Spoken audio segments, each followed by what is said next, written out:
Well, first I'd like to congratulate South Carolina. They have a new coaching staff, and they got off to a very slow start, and they kicked it into gear, and they were as good as anybody around down the stretch. And they got those guys rolling. And when I saw that that the regional that they were in was matched up with ours, you try not to look there because we got to take care of our own business. But I knew that they were going to win that regional, and I knew that if we won, we'd face them. And sure enough, there they were. And whenever you play a team 7 times, I just knew it was going to be really difficult to beat them 2 out of 3. It's just the way the game works when teams are both good. And but hats off to them on an extremely strong finish, and I'm sure that they'll be sitting where we're sitting here down the road. But just can't tell you how proud I am of our team.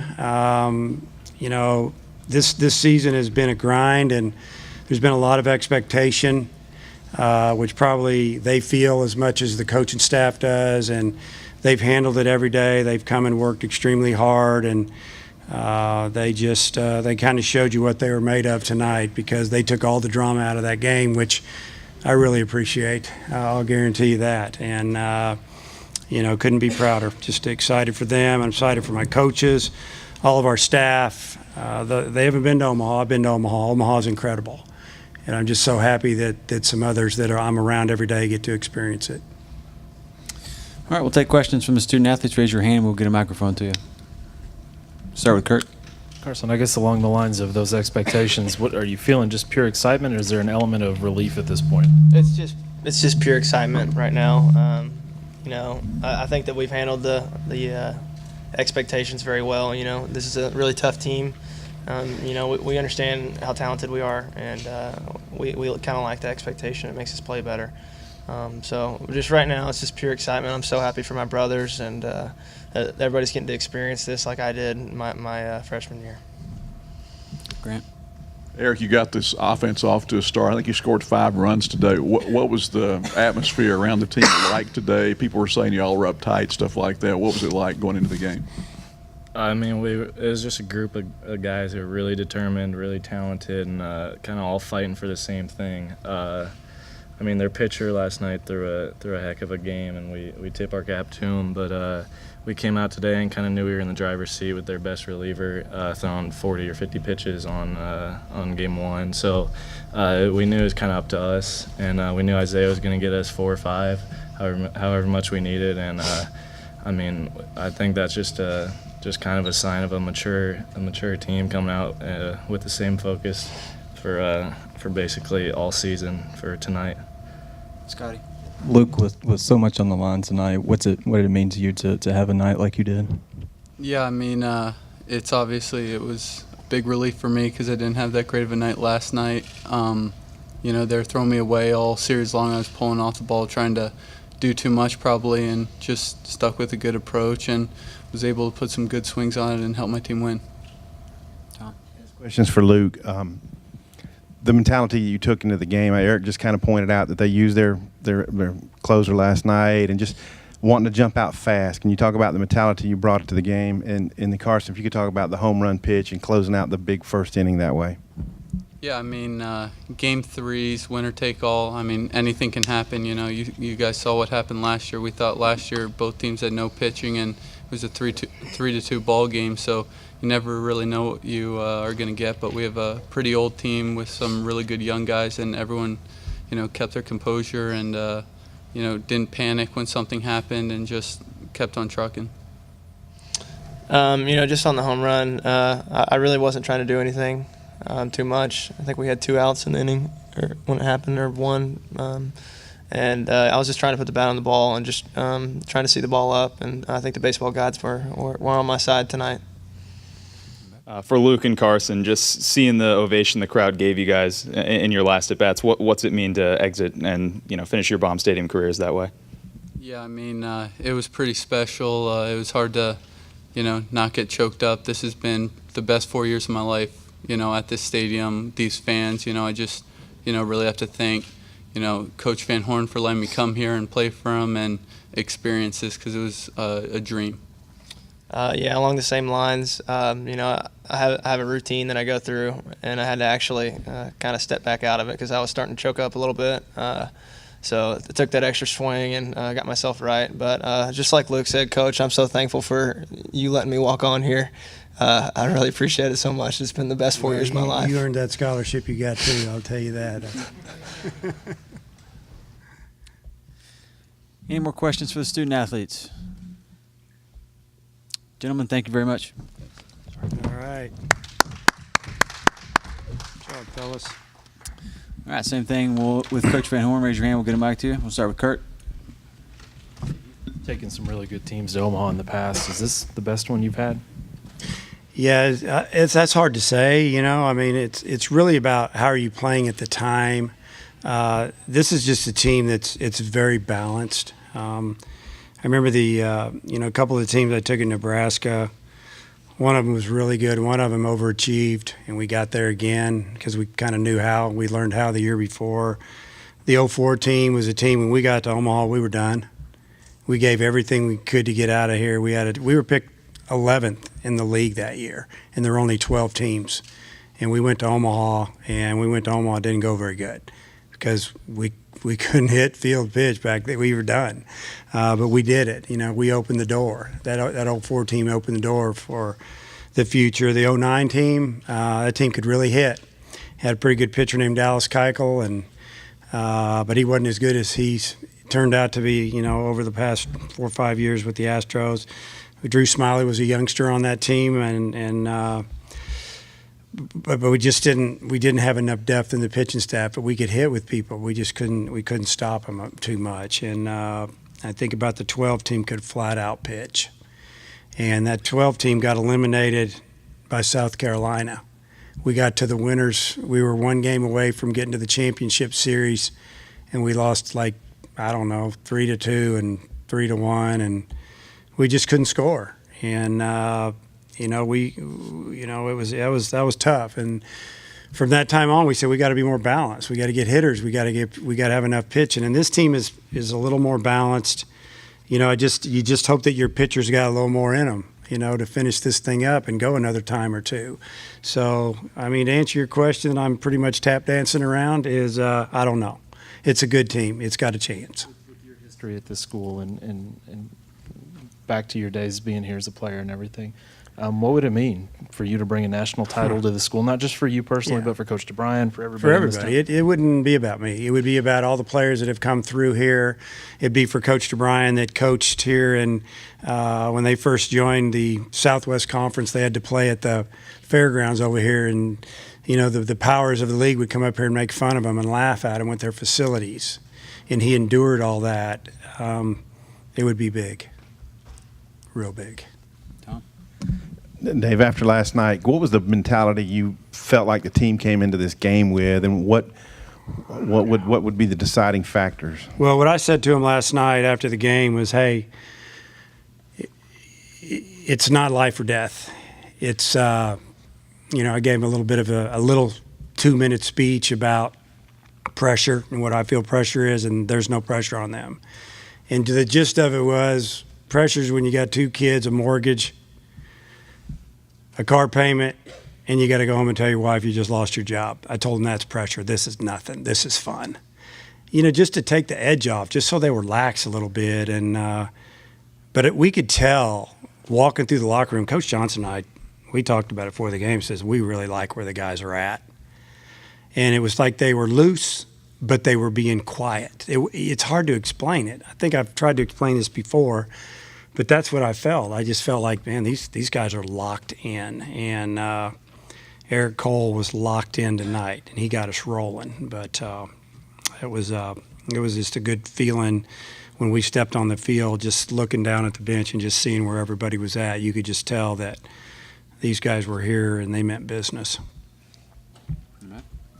Coach, just something you said about South Carolina. I guess, how did they change over the 7 times you played them this year, and how did they grow and get better? Well, the first time we played them, it was rainy and cool, and the wind was howling straight out to left field. And the first game they beat us 3-2, and we didn't see them. We didn't see the South Carolina that we saw after they left here, and you're watching them on TV, and they're going and winning, and they're sweeping people, and they're winning series on the road. I think they won 4 or 5 series in a row. When we saw them up there in the tournament, they just seemed a lot more confident, and their lineup to me was a little scary. And, I sit out and watch batting practice. Some of the team, they have a routine. We hit first when their team. I usually stay down and watch. They were lighting it up this weekend here. I mean, you saw how many home runs they hit against us. Well, I'm surprised they didn't ask us for more baseballs because they were running out of them. They were hitting so many balls out of the park in BP. And, they started 5 seniors, I think. They have a very old team, and they had a team that had a lot of what I call just want to, man. Them guys wanted to win.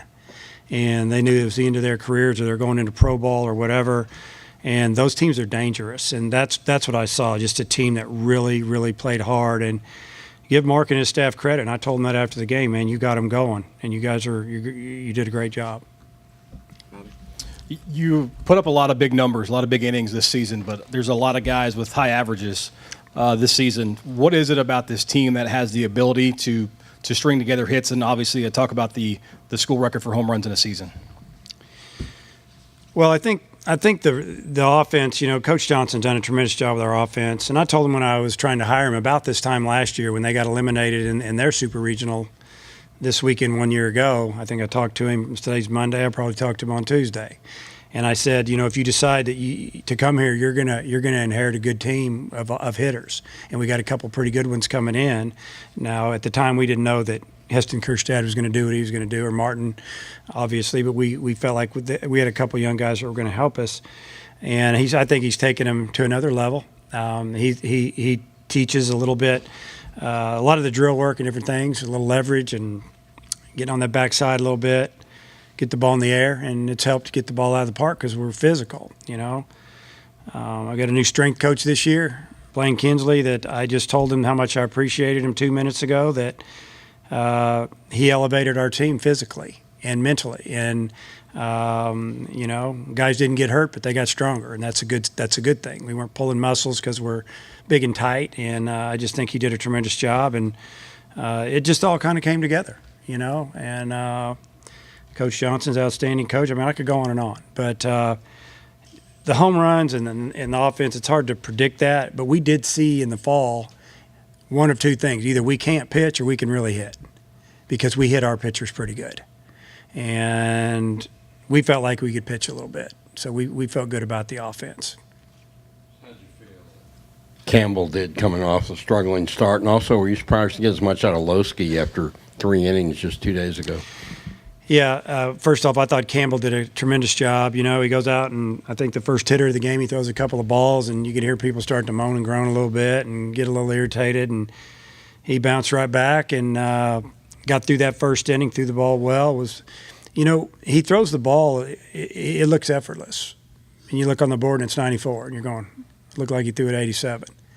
But when the ball comes out of his hand right, it jumps out of his hand and it moves. And that's all we were hoping for. We told him, you're going out there with a closer mentality. If you go 1, 2, 3 innings, don't hold anything back. Just when it's time to get you, we're going to come and get you. And I think he listened, and he did it. And just proud of him for, being thick-skinned and tough and taking what happened last week and turning it into a positive. And he helped us get to Omaha. And just proud of him for being mature enough to handle that without being upset at me or anybody else, and just going out and working. And when he got the ball, he did his job. Hey.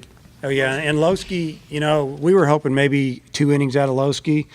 Lowski wasn't real happy with me when I went out there to get the ball, so I had to tell him, explain it to him that he threw 40 pitches the other day. He had just thrown 41 more. And I basically said, if all things go right, you're going to get to pitch again. And we need you to be healthy. And I don't think he smiled, and he gave me the ball, and he left. So, I'd rather have it that way than them running down the hill giving me the ball, to be honest with you. Dave, there's been so much talk about your schedule this year, and you just played a team 3 times that you'd played earlier, and now your quadrant in Omaha is Florida, Texas, and Texas Tech. I wonder, what do you think about running into all these teams again, and maybe what are your thoughts about those 3 teams that you could potentially see there? Well, I think that there won't be any surprises, number one. We played Texas a couple of times, watched them on TV a couple of times, and obviously seen Florida play, played Florida 3 times. I guess they won. Is that what you're telling me? Wow. And, yeah, I mean, it's a tough league. But, who's the other team in our bracket? I was pretty focused on our game. Texas Tech, they're pretty good too. So we played them. We kind of caught them after a series. They flew in, we played them. We got rained out. They went home. They're awfully good. They're big, and the fans that came to the game saw them. They're an SEC-looking team, and so's Texas. So, our bracket is about as tough as it gets. Coach, do you see Luke starting to get into a groove now, and what did you make of his night? Luke has a very good approach, or kind of I call him the professional approach. He doesn't try to pull the ball. Luke could probably hit 15, 18 home runs and hit 220. He's hitting 300 and he's driving in enough runs, and he battles and sees a lot of pitches and bothers pitchers. He's been a little up and down, but yeah, he had a great night tonight. Last night was not good.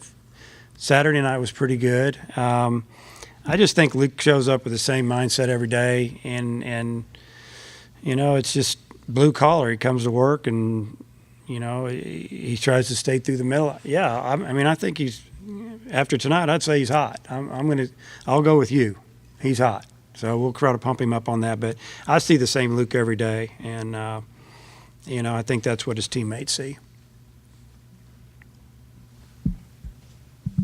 A couple of guys mentioned that they hadn't forgotten 2 years ago, and that y'all don't talk about it, but it's like understood where y'all were and where you are now.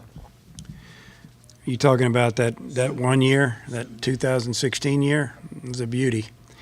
I've never been a part of anything like it. We were pretty good early. We were very young. We didn't have enough pitching. Cody Scroggins is a pitcher for us, and he started at third base against LSU. What does that tell you? We got smoked by the draft like I've never been crushed. And after 15, we go to the World Series, we lose everybody. I'm trying to play Clark Egan in the infield. He's an outfielder. It was nuts. And now you've brought me back to that place again. But sometimes you have to go through that, and we bounced back the next year in 17 and had a really good year. We had a good year. No, you're not really good. A good year. And it was hard. We learned from it, and we couldn't get out of our own way the last 13 games. Whatever, we blew 8-1 lead in front of 12,000 people from the 5th inning on. It was hard to watch. But it's like I told the coaches then, we just need to keep our mouths shut and not point fingers at each other, and we're going to overcome this one day. And that's what we did. Any more questions for Coach Van Horn? One more, right here, Matt. Hey, Dave, I think you may have touched on this before I came in, but your last 4 World Series have been in 3-year intervals. Is there any common denominator that you've seen between those teams? We just tell every class that comes in here, hopefully before you leave here, you'll play in Omaha. It is so hard to get to Omaha. Did anybody stay up and watch those 2 games last night? Those teams were fighting their guts out. Unbelievable. I was trying to go to sleep.